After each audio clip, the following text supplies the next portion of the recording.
Let me tell you how it is. How it is. Let me tell you how it is. How it is. Let me tell you how it is. How it is. Let me tell you how it is. How it is. Let me tell you how it is. How it is. Let me tell you how it is. How it is. Over and over again until you have it nailed. Because as soon as you have a trick, now, that's when the eye of the beholder truly finds it beautiful, truly finds it believable. I was working at the John Hancock Observatory a few years ago, and I used to eat lunch out on Copley Plaza, where all the ice sculptures are right now. And one day I walk outside, and I'm eating lunch on a park bench, and this bird comes over and he sits next to me. And I give him a piece of bread, and he flies away, and he says, "Thanks, bro." I'm like, "All right, man." And he comes back with friends. In seconds, I'm surrounded by birds. With houses that all the rest of the teachers that were teaching at the school, because I was a teacher. So I would sit there and I would wash my clothes and I would watch the baboons, and one time I saw a baboon go in my neighbor's house and literally take out a mango. I thought, crap, this baboon is smart, and he just sits there and he eats the mango, like right in front of me. Now the mango that he was eating was a special type of mango called an apple mango, and I was eating about 3 a day at the time, because they were so good and I had never tasted a mango like this before. And then a few days later, I see the same baboon, well maybe it's the same, I don't really know, but there was a lot of them. He goes in the house and pulls out a bag of flour, and the two of them start throwing the flour back and forth. And I'm like, God, these baboons are smart. They know how to go into the house, they know how to take things, like this is really weird. So every Saturday, I would go to the market and buy my food and walk back to the house and then clean my house. So I go to the market, I buy... 100 feet, an old building, an old rock building from a war around 200 BC. And I'm pretty scared of heights. Whenever I get scared, my legs start to shake, and I start to pee myself a little bit. Yeah, I'm not a fan of heights. I mean, when you look down, I thought I was gonna die, but when I look down from the 100 building, I try to keep myself calm, but I can't, because it's very scary. And what I try to do is I try to rap, but I'm not a rapper. So I try to rap saying, heights, I'm not scared, I try to beat you down, even though I'm gonna jump off, I'm gonna be in the heavens of ground. Yeah. Making it better. Making me in a bad mood. I come out, I'm almost crying now. Well, wait, I am. I'm crying. Just don't want this teacher. Not something that it's very fun. I've spent my entire summer thinking about this. It kind of ruined my summer. So I come back to school in the fall, and it wasn't as bad as I thought. It was a little worse. I don't think my teacher likes me. When he was training me was, if Conan tells you a joke, you laugh, and don't talk to the guests. You're not supposed to talk to the guests, and I respected that until one of the guests was Dwayne "The Rock" Johnson. I thought, oh my God, like all my animosity melted away, and I thought, I'm gonna talk. I feel like if I see him, I'm going to say, just if I see him, I'll say hi. And I forgot about that, because that day was the craziest day we had ever had. There were tons of script changes, tons of last minute stuff happening right up to the recording, and I had my boss screaming in this headset, like, where are the copies, where are the copies? And I'm trying to get into this copy room. And copy room's right across from Conan's dressing room. So I look, and who is standing in front of the copy room door but Dwayne "The Rock" Johnson. And I was like, oh my God, this is my moment. I have an excuse to talk to him now. It's for my job. I have to, right? So I go over, and for some reason his actual name escapes me. All I can think of is "The Rock." So I go over and I'm like, Mr. Rock, sir? I need to get in there. And he does not move. So I'm thinking he didn't hear me, I'm being kind of meek, so I was like, hey, I need to get in there.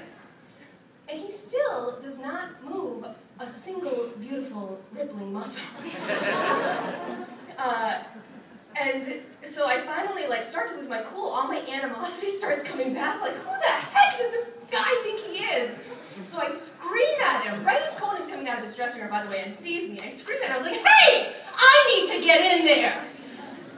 And the stage manager comes, and he tilts back this dolly that The Rock is standing on. And it's a wax figure from Madame Tussauds of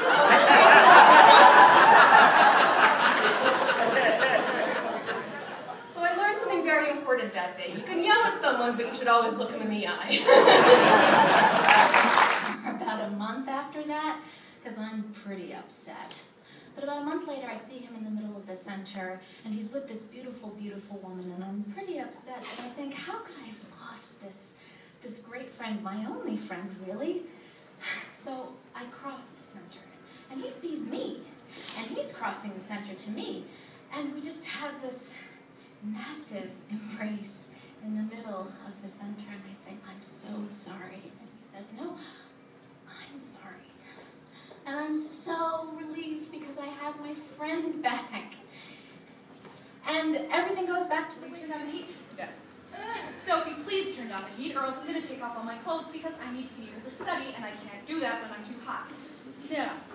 So, I did what I had to do, and I took off my clothes. Now, at boarding school, when the fire alarm rings, you don't just hang out in your room and hope the fire passes. You leave, and you go to another building. But in order to do so, you have to go through the cold and the snow and the wet, which is really hard to do in your underwear. So, I was in my room, the fire alarm rang, and I was in my underwear. My roommate dashed out the door, laughing as hard as she possibly could, while I, frantically putting on my pajama pants, ran to the chapel in order to make it out of the fire alarm alive. He was drunk and it was awful and da-da-da. And then, at the end of it, Otis pulls out this little piece of paper that showed he had 0.00 blood alcohol. It was taken 7 minutes after he left UPS. And he said, I tried to tell you guys. I was just studying. I had red eyes from studying, that's all. And he got his job back. And he got 2 weeks of back pay. And when I was walking out with him, I said, for God's sake, Otis, we're only working over here, and it's only 4 hours a night. Whatever you do, wait till you get off work to go ahead and get high. Don't get high before work. And he said, that's a good point, Tony.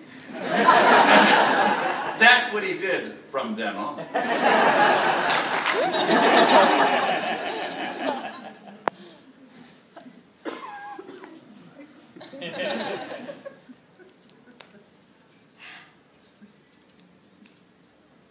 So, as I grew up, when I was in college, I was thinking about what careers I might want to have. And I never considered being a teacher. When I was a student in college, I was looking for a job at the same time, get some experience. And I really wanted something where I could work with my hands, because I love working with my hands. And I got a job in a lab mixing chemicals. You know, that's what I did all day. And of course, my boss loved me. Because all of you hearing people, when you work together, you talk all day, you chat. And I got my work done. I did my work. My boss loved that. One day he came up, and he got my attention, taps me on the shoulder, and he tells me he wants me to teach some of my colleagues in the lab some sign. And I thought, I couldn't imagine myself teaching, but I'll give it a try. So at lunchtime, first day, I go in and I face 12 of my colleagues. I've got the sign book. And that was the moment. That's when I fell in love with teaching. I saw these people just sitting there waiting, sort of frozen. And I have to give you one example. Because I remember this one student trying to remember, we were talking about lunch, and this is the sign we use for lunch. I said, what's the sign for hungry? It's in between. And now, 7 years out, she still tells our story. She's like a witness to our December narrative, but not like the nativity and all that, much more what our kitchen smelled like on Wild Duck Road. The sound of early mornings with the fireplace roaring. And what it felt like to actually have my brothers and sisters back. These people who had left immeasurable impressions all over me and then disappeared, leaving me some sort of only child by circumstance. And that was a skin I was excited to shed. So we live in a time now where Christmas music is so overplayed, and I will argue for all the wrong reasons, that sometimes it sounds really empty. And for me, it can be really difficult to enjoy. And that's why I delight in Patsy Cline even more. Because she can take me places those other songs can't go anymore. And just last week, I went back to that place. And we fell back into the rhythms of family ritual, all that blessed ordinary. And we remembered what it was like to create and recreate the familiar. And each year, as the years go by, I delight in it. Because I'm learning that we're constantly discovering and rediscovering that holy process, that sticky process, whereby novelty becomes tradition. Let me tell you how it is.